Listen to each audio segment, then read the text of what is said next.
Okay. Upon further inspections of my brazes, it looked like crap, but I fixed it, I think. So, but anyway, when you're upside down trying to get under stuff, I tell you.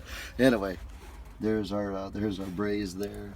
You can see where I knocked off a lot of the excess. It's still got some there, but hey, you know, it's sealed. It looks good. Everything there looks good.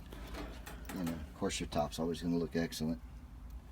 So, but anyway, I think we're good. I've inspected it twice over, so we're good on those brazes.